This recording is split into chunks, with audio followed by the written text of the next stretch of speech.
इस लेक्चर में हम डिस्कस करेंगे फंक्शंस ऑफ द किडनी के बारे में। फंक्शंस ऑफ द किडनी में हमने ऑलरेडी डिस्कस किया था फॉर्मेशन ऑफ यूरिन के बारे में। इससे पहले जो लेक्चर था उसमें फॉर्मेशन ऑफ यूरिन, यूरिन के फॉर्मेशन कैसे होते हैं, कहाँ पे होते हैं, नेफ्रॉन के डिफरेंट पार्ट्स वगैरह भी हमने डिस्कस किया था। इन पार्ट्स में कहाँ कहाँ क्या क्या चीज़ें हो रहा है। तो फिल्ट्रेशन यहाँ पे बोमेंस कैप्सूल में हो रहा है और इस रीनल ट्यूब्यूल्स में सेलेक्टिव रीअब्जॉर्प्शन हो रहा है और ट्यूबुलर सेक्रेशन हो रहा है। और उसके बाद जो यूरिन है वो कलेक्टिंग डक्ट में जा रहा है और उन कलेक्टिंग डक्ट से वो आगे माइनर कैलिक्स में, फिर मेजर कैलिक्स में, देन वहाँ से रीनल पेल्विस में, यूरेटर के थ्रू यूरिनरी ब्लैडर में, और यूरिनरी ब्लैडर से वो बाहर निकलेंगे। तो यहाँ पे फॉर्मेशन ऑफ यूरिन डिस्कस किया था। तो यहाँ पे जो फर्स्ट जो पॉइंट था, फर्स्ट स्टेप था फिल्ट्रेशन, जो बोमेंस कैप्सूल में हो रहा है।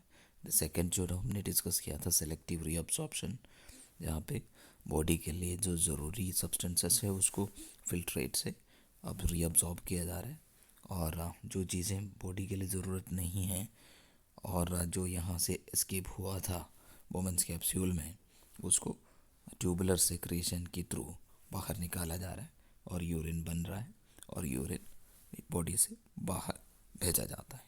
तो ये सब चीज़ें हमने डिस्कस किया था उस फर्स्ट पॉइंट यूरिन फॉर्मेशन में, फिल्ट्रेशन, सेलेक्टिव रीअब्सॉर्प्शन और ट्यूबुलर सेक्रेशन, और उसमें कौन कौन से हार्मोन्स उसमें इन्वॉल्व है, जैसे एडीएच के बारे में, अल्डोस्टेरोन के बारे में और एएनपी हार्मोन के बारे में, ये सब डिस्कस किया था। और यूरिन की कैरेक्टरिस्टिक्स वगैरह भी हमने डिस्कस किए थे।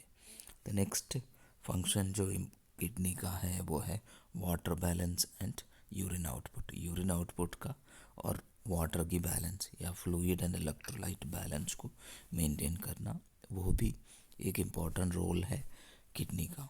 The amount of urine output is controlled by the kidney. Kidney द्वारा यूरिन आउटपुट की अमाउंट को कंट्रोल करते हैं, रेगुलेट करते हैं। और बॉडी की ब्लड वॉल्यूम, फ्लूइड वॉल्यूम कम है तो ज़्यादातर पानी को बॉडी अपने आप अपने अंदर रखने का कोशिश करते हैं और बहुत कम मात्रा में यूरिन बनाते हैं और यूरिन बाहर भेजते हैं या बॉडी से बाहर भेजते हैं। और अगर वो वाटर के या फ्लूइड इनटेक ज़्यादा है और बॉडी में वाटर कंटेंट या फ्लूइड वॉल्यूम या ब्लड का वॉल्यूम ज़्यादा हो, तो उस कंडीशन में ज़्यादा यूरिन फॉर्म करके बॉडी से ज़्यादा मात्रा में यूरिन को बाहर निकाल देते हैं। तो इस प्रकार से अमाउंट ऑफ यूरिन आउटपुट को किडनी रेगुलेट करते हैं। इन case of decreased blood volume, decreased blood volume में ऑस्मोटिक प्रेशर के हिसाब से ये ऑस्मोटिक प्रेशर इंक्रीज हो रहा है आके, उस समय ऑस्मो रिसेप्टर्स जो हाइपोथैलेमस में, वो उसको डिटेक्ट करेंगे ऑस्मोटिक प्रेशर ऑफ ब्लड को, और ये ऑस्मो रिसेप्टर्स इम्पल्सेस भेजते हैं posterior lobe of the pituitary gland को, और pituitary gland ADH anti diuretic hormone secret करते हैं। और एंटी डायूरेटिक हार्मोन इन रीनल ट्यूब्यूल्स की परमेबिलिटी को बढ़ा देते हैं और वहाँ से वाटर के रीअब्जॉर्प्शन को इंक्रीज़ करते हैं।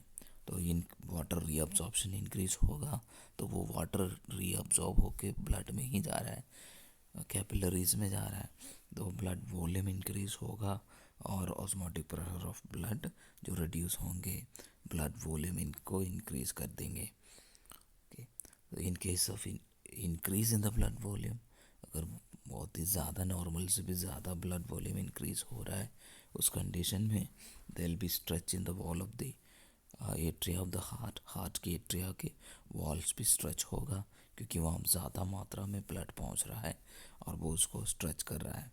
And this leads to secretion of another hormone that is ANP, atrial natriuretic peptide कहते हैं उसको शॉर्ट में, एएनपी। एंड वो एएनपी क्या करेंगे, एडीएच की सेक्रेशन को बंद करेंगे और अल्डोस्टेरोन की सेक्रेशन को भी रिड्यूस करेंगे। And this results in increasing the amount of urine. So ADH कम होगा तो वाटर के रीअब्जॉर्प्शन कम होंगे वाटर को रीअब्जॉर्प्शन कम होंगे तो ब्लड वॉल्यूम भी कम होगा और ज़्यादा मात्रा में urine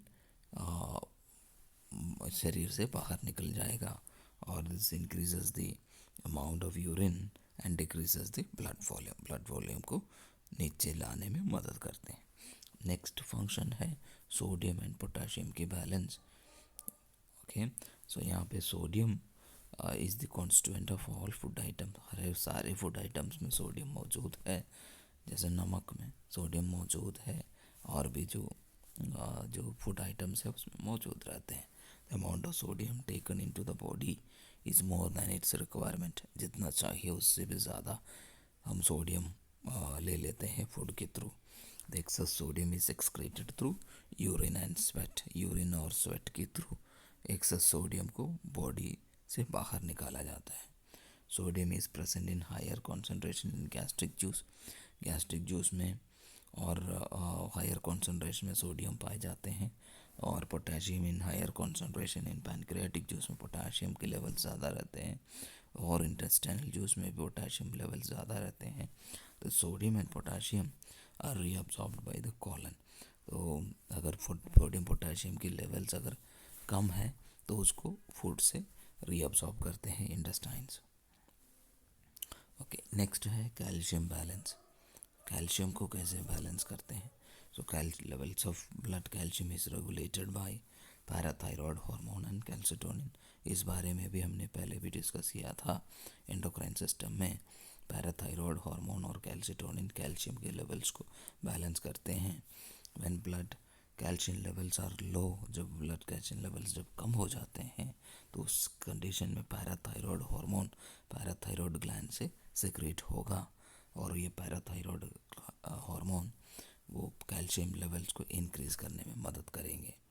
when the blood calcium levels excess होंगे, ज़्यादा होंगे, तो उस कंडीशन में there will be release of calcitonin from the thyroid gland द्वारा कैल्सिटोनिन हार्मोन सिक्रेट करेंगे।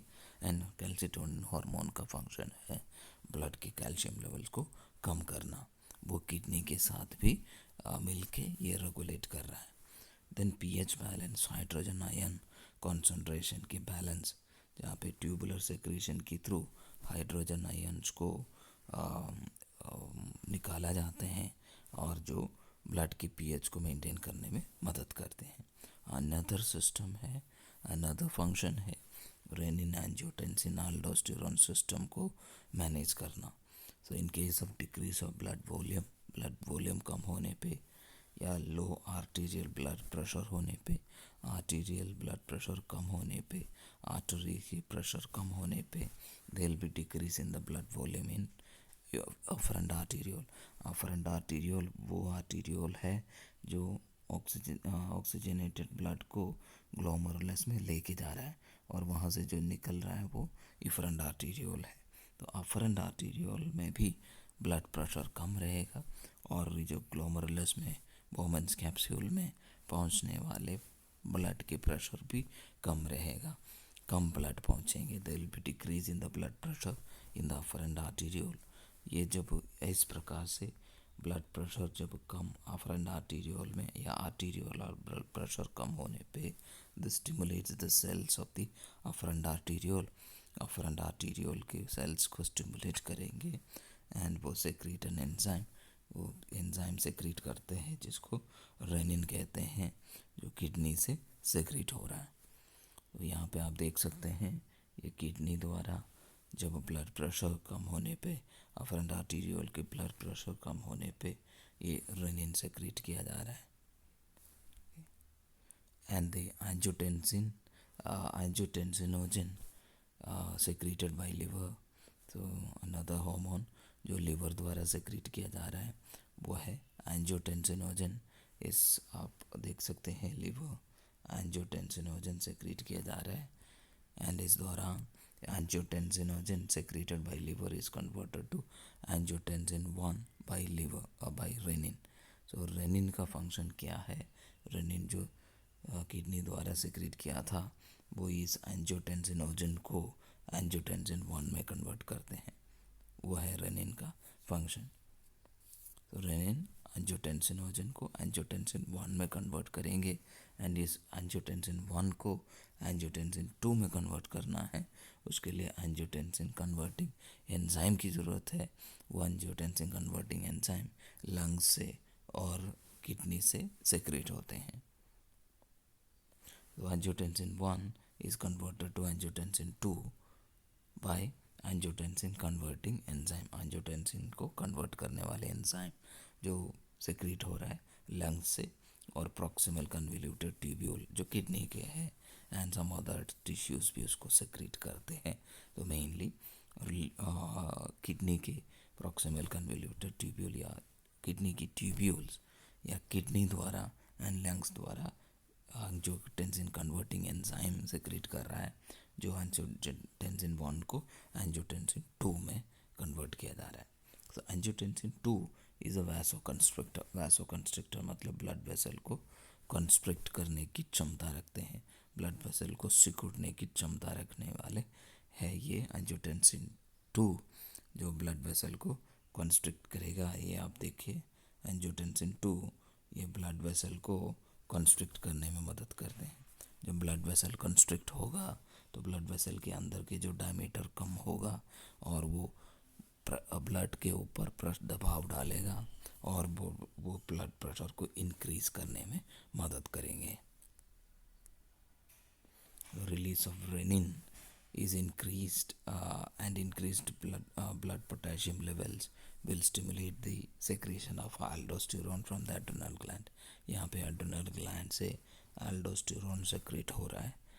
aldosterone तब secrete होते हैं ये रेनिन जो का secretion जब हो रहा है और blood potassium levels जब बढ़ जाते हैं तो ये aldosterone क्या करेंगे, ये it helps in the reabsorption of water and sodium and potassium की एक्सक्रीशन में पोटेशियम को बाहर निकालने में मदद करते हैं और वाटर और सोडियम की रीअब्जॉर्प्शन में मदद करते हैं ये एल्डोस्टेरोन। यहाँ पे आप देखो एल्डोस्टेरोन ये पिट्यूटरी ग्लैंड है, पिट्यूटरी ग्लैंड से एडीएच सेक्रेट हो रहा है पोस्टीरियर पिट्यूटरी से, सॉरी यहाँ वो उसके बारे में हम डिस्कस करेंगे। यहाँ किडनी के ऊपर जो ग्लैंड है जिसको अड्रेनल ग्लैंड कहते हैं, ये अड्रेनल ग्लैंड द्वारा एल्डोस्टेरोन सेक्रेट कर रहा है और ये एल्डोस्टेरोन वाटर को ज़्यादा रीअब्जॉर्ब करते हैं, ओके, एंड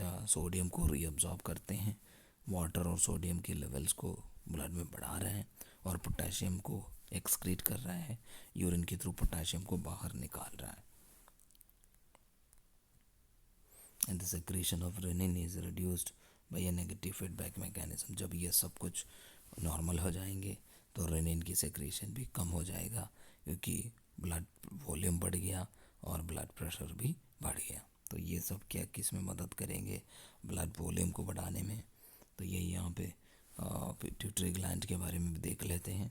वहाँ पे पोस्टीरियर पिट्यूटरी द्वारा एडीएच सेक्रेट कर रहा है।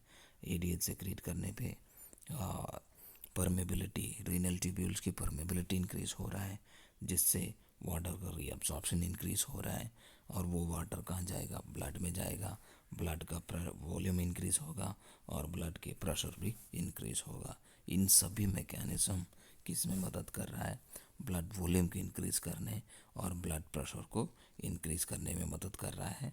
जब ये सब हो जाएंगे तो रेनिन सेक्रेट नहीं होगा, तो रेनिन सेक्रेशन कम हो जाएंगे तो ये जो मैकेनिज़्म है, ये जो रेनिन एंजियोटेंसिन एल्डोस्टेरोन सिस्टम जो था वो भी डीएक्टिवेट होगा क्योंकि ब्लड वॉल्यूम्स है पर्याप्त और जब वो ब्लड वॉल्यूम जब फिर से कम होगा, ब्लड प्रेशर कम होंगे तो फिर से ये रेनिन की सेक्रेशन होगा और ये पूरे सिस्टम फिर से एक्टिवेट होगा।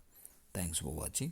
और नेक्स्ट जो पार्ट है यूरेटर्स के बारे में नेक्स्ट लेक्चर में हम पढ़ेंगे।